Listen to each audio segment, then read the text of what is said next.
اہل سنت کا جو جمہور کا مسلک اور مذہب ہے وہ یہ ہے کہ انبیاء علیہم السلام کے بعد سب سے افضل ترین انسان صدیق اکبر رضی اللہ تعالیٰ عنہ ہیں، ان کے بعد عمر فاروق ہیں، ان کے بعد عثمان غنی ہیں، ان کے بعد مولا علی کرم اللہ وجہہ الکریم ہے۔ یہ جمہور کا فیصلہ ہے، اور یہ جو انہوں نے فیصلہ کیا ہے یا صحابہ کے مابین جو یہ باتیں ہوئیں، یہ اجتماعی اور مجموعی کمالات اور فضائل کے اعتبار سے۔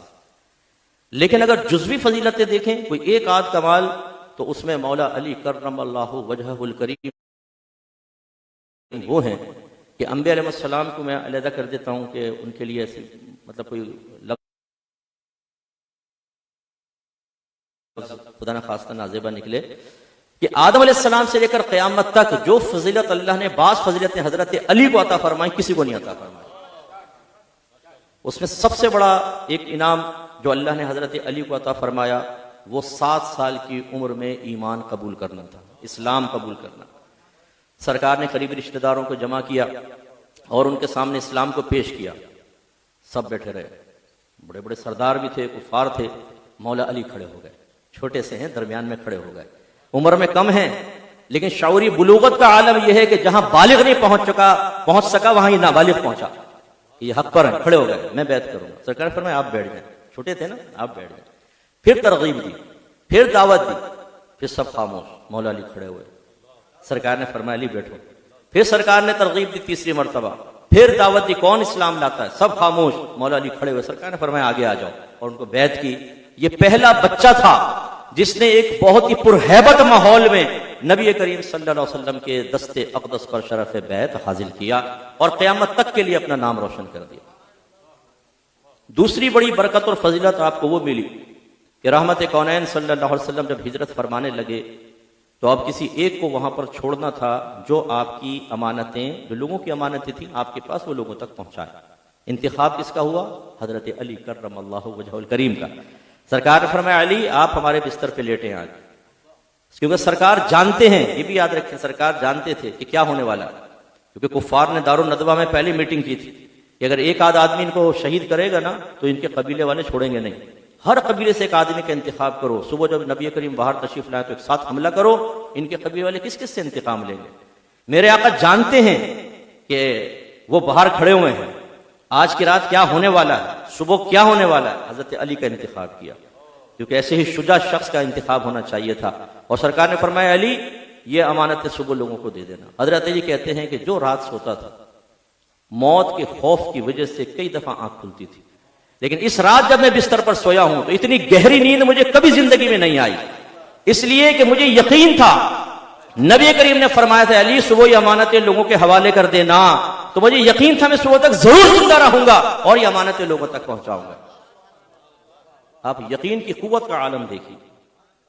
ہم شرعی مسئلے سنتے ہیں کہ حلال کماؤ، حرام سے بچو، گناہ سے بچو گے اللہ عزت دے گا، ترقیاں دے گا، ہم شک میں پڑ جاتے ہیں یار پتہ نہیں آج کے دور میں ایسا ہوگا نہیں ہوگا، بولتے یار مولویوں کی باتیں یہ آج کل ایسا نہیں ہوتا، حلال میں کس کا گزارا ہو سکتا ہے۔ کوئی اگر باپ سے کسی کہہ دے نا کہ اپنے بیٹے کو امام مسجد بنا دو تو ہیں امام مسجد، یعنی ہم کو ایسی گالی دے دی بہت بڑی، امام مسجد، بھائی انجینئر بتاؤ، ڈاکٹر بناؤ، بزنس مین بتاؤ، پائلٹ بتاؤ، ایئر فورس میں چلا جائے، آرمی میں چلے جائے، یہ کچھ باتیں کرو، یہ کیا؟ ہمیں اصل میں وہ یقین ختم ہو گیا نبی کریم کی باتوں پر جو ایک مومن کو حاصل ہونا چاہیے تھا۔ مولا علی کا یقین دیکھیے، اور پھر یہ فضیلت تو کسی کو حاصل نہ ہو سکے کہ نبی کریم صلی اللہ علیہ وسلم نے شہزادی کونین، تمام عورتوں کی، دنیا کی عورتوں کی بھی سردار اور جنتی عورتوں کی بھی سردار، وہ صاحبزادی آپ کے عقد میں دی ہیں۔ پوری کائنات میں جتنے بھی انسان ہیں ان کی نسلیں باپ سے چلتی ہیں، لیکن میرے آقا کی نسل بیٹی سے چلی، اور وہ بیٹی کی نسل کس سے چلی ہے حقیقتاً آپ دیکھیں تو مولا علی کرم اللہ وجہہ الکریم، گویا کہ مولا علی کی نسل کو سرکار نے اپنی اولاد قرار دیا، یہ شرف کسی کو حاصل نہ ہو سکا۔ اسی طریقے سے خیبر کا قلعہ فتح کرنے کی جب باری آئی، بڑے بڑے جلیل القدر صحابیوں نے، اصحاب رسول نے ٹرائی کی لیکن ناکامی، کیونکہ وہ بڑا مضبوط قلعہ تھا، یہود اس میں بڑی مستحکم تھی۔ تو پھر میرے آقا صلی اللہ علیہ وسلم نے اعلان کیا کہ کل میں علم ایک ایسے شخص کو دوں گا اللہ تعالیٰ اس کے ہاتھ پر خیبر کے قلعے کو فتح فرمائے گا اور اللہ تعالیٰ اور اس کا رسول اس سے راضی۔ جب یہ معاملہ ہوا، اب صحابہ کو نیند کیا آنی تھی رات میں بتائیں؟ اتنا بڑا انعام، کیونکہ اللہ کے نبی جب فرما دیں کہ اللہ اس کا رسول اس سے راضی، تو بس یہ تو گارنٹی ہے، یہ تو ایک حتمی جنتی ہونے کی گارنٹی سرکار نے دے دی۔ اب دیکھیں نا، یقین کامل کا یہ معاملہ ہے نا کہ حضرت ابن عباس رضی اللہ تعالیٰ عنہ ایک صحابی سے کہتے ہیں، ساتھی سے، کیا میں تجھے ایک جنتی عورت نہ دکھاؤں؟ اس نے کہا دکھائیے۔ فرمایا وہ جو سیاہ عورت ہے، حبشن، یہ نبی کریم صلی اللہ علیہ وسلم کی حیات طیبہ میں آپ کے پاس آئی تھی اور آ کے عرض کی تھی، یا رسول اللہ مجھے مرگی کا دورہ پڑتا ہے اور میں گر پڑتی ہوں تو میرا ستر کھل جاتا ہے، اب دعا فرمائیں کہ اللہ تعالیٰ مجھے اس سے نجات دے۔ تو رحمت کونین صلی اللہ علیہ وسلم نے فرمایا کہ اگر تو چاہے تو صبر کر، اس کے بدلے میں تیرے لیے جنت ہے، اور چاہے تو میں تیرے لیے دعا کروں۔ اس نے عرض کی، یا رسول اللہ میں صبر کروں، یقین دیکھ رہے ہیں، میں صبر کروں گی۔ آپ نے کہہ دیا اب تو جنت ملی میں صبر کروں گی، بس آپ یہ دعا کر دیں میں گروں تو میرا ستر نہ کھلا کرے۔ سرکار نے دعا کر، اللہ تعالیٰ اس کے ستر کی حفاظت فرما۔ اب آپ دیکھیں ایک عورت کا یقین کامل، ایک ابن عباس کا، کیا میں تجھے جنتی عورت نہ دکھاؤں؟ ایسا یقین کامل۔ تو جب یہ بات صحابہ کرام جانتے ہیں کہ جو سرکار کی زبان سے نکل جاتا ہے وہ سرکار کی زبان سے نکلتا ہے، حقیقتاً وہ کلام اور ارادہ اللہ کا ہوتا ہے، تو سب کو یقین ہوا کہ کل جس کے ہاتھ میں علم آئے گا اللہ اس کے رسول اس سے ضرور راضی ہوں گے۔ اور جب یہ آر پار کا معاملہ ہو، بیڑا پار ہونے کا معاملہ ہو، تو نیند کس کو آئے؟ ساری رات صحابہ بے چین، صبح مجلس اور محفل میں آئے۔ اب میرے آقا صلی اللہ علیہ وسلم نے ایک طرف سے دیکھنا شروع کیا، جس طرف نگاہ جاتی صحابی اپنا گردن اونچی کر لیتا کہ شاید سرکار فرمائیں گے تم آگے آ جاؤ، لیکن میرے آقا نے سب کو دیکھا اور سرکار کی نگاہ واپس آ گئی۔ صحابہ کرام حیران، یہ کیا ہوا؟ کسی کا انتخاب نہیں ہوا۔ سرکار نے فرمایا علی کہاں ہے؟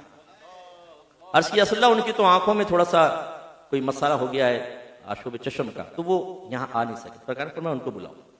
وہ آئے، میرے آقا نے اپنا لعاب نکالا، حضرت علی کی دونوں آنکھوں پہ لگایا، ایک دم آشوب چشم دور ہو گئے۔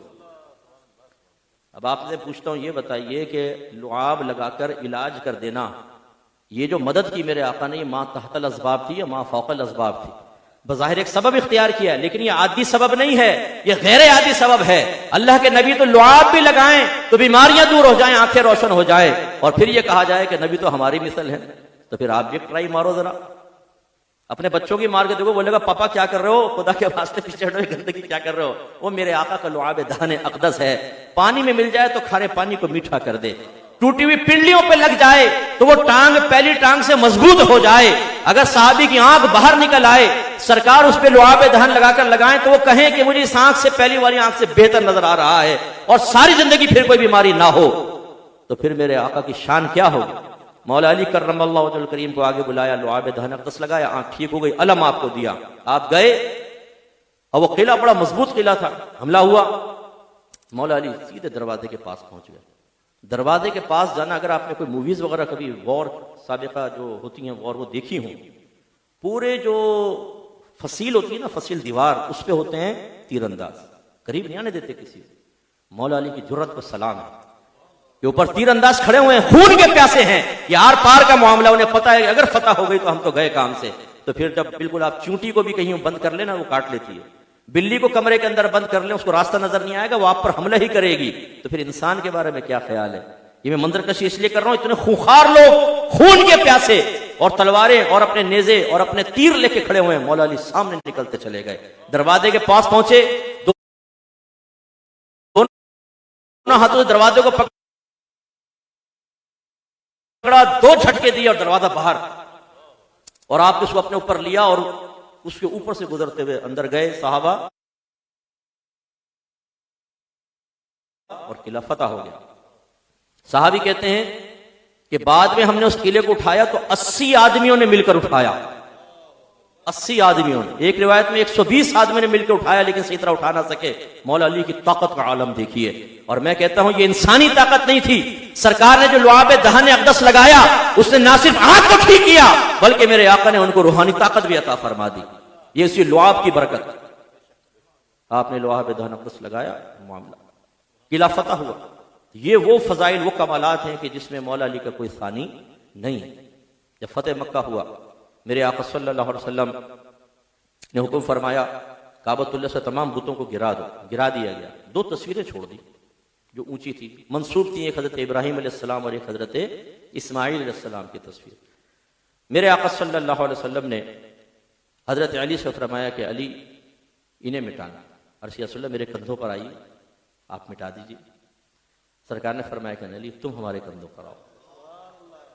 آپ اندازہ فرمائیں یہ کتنی بڑی بات ہے. سرکار نے فرمایا علی آپ ہمارا بوجھ نہیں اٹھا سکیں گے, آپ ہم پر آئیے. جب غار ثور میں گئے نا سیدنا صدیق اکبر رضی اللہ تعالی عنہ, تو آپ نے رسول اللہ مجھ پر آئیے. حضرت صدیق اکبر اوپر لے کر گئے. یہاں میرے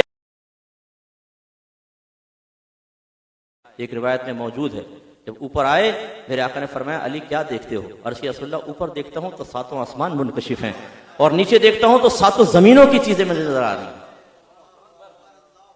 اندازہ کریں کہ جس محبوب رسول کا یہ عالم ہو کہ وہ نبی کریم سے مس ہو تو آسمان و زمین کی چیزیں منکشف ہو جائیں, تو اس رسول کا عالم کیا ہوگا جس نے یہ ان کو کرامت عطا فرمائی.